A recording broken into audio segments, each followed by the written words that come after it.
Hello friends, welcome to my YouTube channel. तो आज हम लोग करने वाले हैं क्लास 9 बायोलॉजी का चैप्टर नंबर 2 टिश्यू के मोस्ट इम्पॉर्टेंट क्वेश्चन।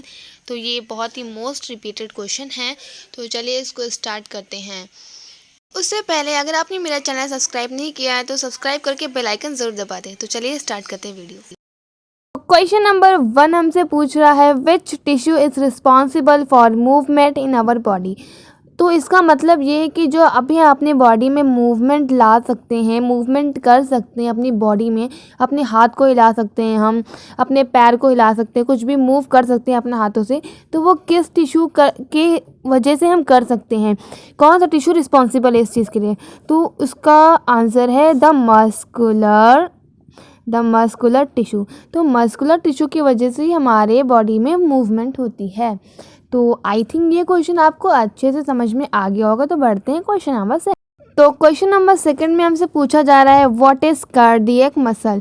तो इसका 2 पॉइंट आप लिख सकते हो, it is present in heart, और सेकंड है perform the contraction and relaxation in rhythm.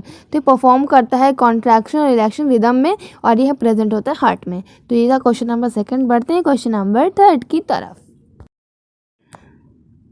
Question number 3 में हमसे पूछा जा रहा है what are the different types of tissues present in animal. तो कितने तरह के टिश्यू प्रेजेंट होते हैं एनिमल में, यानी हमें बताने हैं एनिमल टिश्यू के टाइप्स। तो there are 4 types of tissue present in animal, यानी कि 4 टाइप्स के एनिमल टिश्यू होते हैं। तो फर्स्ट है एपिथेलियल, सेकंड है कनेक्टिव, थर्ड है मस्कुलर, फोर्थ है नर्वस। तो आई थिंक ये क्वेश्चन भी आपको अच्छे से क्लियर हो गया होगा। तो बढ़ते हैं अपने क्वेश्चन नंबर 4 की तरफ। तो क्वेश्चन नंबर 4 में हमसे पूछा जा रहा है where is apical meristem found. तो सबसे पहले तो मैं आपको बता दूं कि एपिकल मेरिस्टम मेरिस्टेमेटिक टिश्यू का पार्ट होता है। तो इस पूछा जा रहा है कि एपिकल मेरिस्टम कहाँ पर पाए जाते हैं। तो इसका सही आंसर है apical meristem found in growing tips of stem and root. मतलब कि जहाँ पर स्टार्टिंग के टिप और शूट टिप पर पाया जाता है, चाहे वो स्टेम की हो चाहे वो रूट की हो, यानी कि स्टार्टिंग की ही रूट या स्टेम पर पाए जाते हैं एपिकल मेरिस्टम, जो कि ग्रोथ बढ़ाते हैं जड़ से। तो ये इसका आंसर है। क्वेश्चन नंबर 5 में हमसे पूछा जा रहा है differentiate between voluntary and involuntary muscle.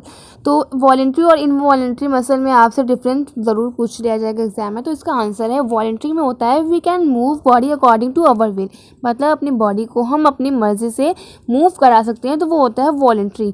और इनवॉलेंट्री इसका अपोजिट होता है कि अपनी बॉडी को हम अपनी मर्जी से मूव नहीं करा सकते। तो वॉलेंट्री का आप एग्जाम्पल ले सकते हो कि हैंड, हाँ अपने हैंड को हम मूव कर सकते हैं अपनी मर्ज़ी से, बट अपने बैक को हम अपनी मर्ज़ी से मूव नहीं कर सकते। तो ये एग्जांपल हो सकता है वॉलेंट्री इनवॉलेंट्री का। आई थिंक ये क्वेश्चन आपको अच्छे से समझ में आ गया होगा। तो क्वेश्चन नंबर 6 की तरफ बढ़ते हैं। तो क्वेश्चन नंबर 6 में हमसे पूछा जा रहा है what is meristematic tissue, right it's type. तो मैं आपको बता दूं कि meristematic tissue have capability of division and differentiation. तो मेरिस्टेमेटिक टिश्यू कैपेबल होता है डिवाइड करने का और नए नए सेल बनाने का। तो मतलब इसका काम ही होता है डिवाइड को नए टिश्यू बनाओ, डिवाइड को नए टिश्यू बनाओ। तो ये डिवाइड करता है, इसके पास कैपेबिलिटी होती है। और इसके टाइप्स की अगर बात कर ली जाए, there are 3 types of meristematic tissue. First apical, second intercalary meristem, third है लेटरल मेरिस्टम।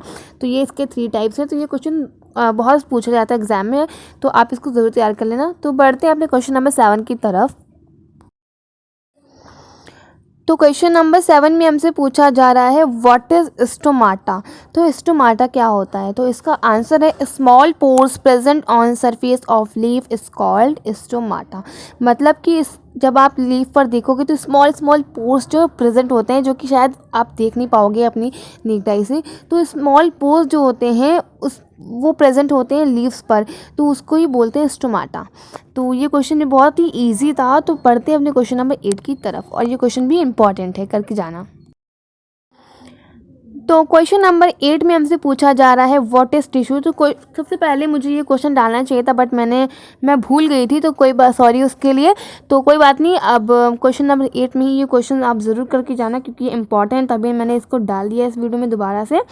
तो व्हाट इज़ टिश्यू, सबसे पहले हमें इस चैप्टर में टिश्यू ही पूछ लेता है कि टिश्यू क्या है। तो a group of cell that are like structure and work together to achieve a particular function called tissue. मतलब कि सेल का ग्रुप होता है जिसका स्ट्रक्चर सेम होता है और वर्क करते हैं साथ में एक ही पर्टिकुलर फंक्शन पे, उसे बोलते हैं टिश्यू। आई थिंक टिश्यू आपको बिल्कुल अच्छी तरीके से समझ में आ गया होगा। अ ग्रुप ऑफ सेल जो कि इसका स्ट्रक्चर सेम होता है और काम करते हैं एक साथ एक ही पर्टिकुलर फंक्शन पे, उसे बोलते हैं टिश्यू। तो ये भी क्वेश्चन ईजी था। अब बढ़ते हैं क्वेश्चन नंबर 9 की तरफ। तो क्वेश्चन नंबर 9 में हमसे पूछा जा रहा है which tissue in plant provide them flexibility. तो कौन सा टिश्यू होता है प्लांट में जो कि प्रोवाइड करता है फ्लैक्सिबिलिटी प्लांट को, जिससे कि प्लांट जो है वो बिल्कुल फ्लैक्सिबल हो जाता है, मतलब मूव हो सकता है। जैसे कि अभी आप कोई भी लीफ को लो, उसको आराम से मूव कर लो, उसको तो फ्लैक्सिबिलिटी उसमें कौन सा टिश्यू प्रोवाइड करता है, तो इसका नाम है कॉलेनकाइमा। तो कॉलेनकाइमा टिश्यू की वजह से ही उसमें फ्लैक्सिबिलिटी प्रोवाइड होती है। तो ये क्वेश्चन भी आपको समझ में आ गया होगा। तो क्वेश्चन नंबर 10 में हमसे पूछा जा रहा है व्हाट इज़ गॉबलेट सेल। तो ये क्वेश्चन आप ज़रूर करके जाने, थोड़ा सा अलग क्वेश्चन है। तो इसका आंसर है goblet cell is a unicellular mucus. तो ये यूनिसेल्युलर म्यूकस होता है जो कि सिक्रीट करता है ग्लैंड को।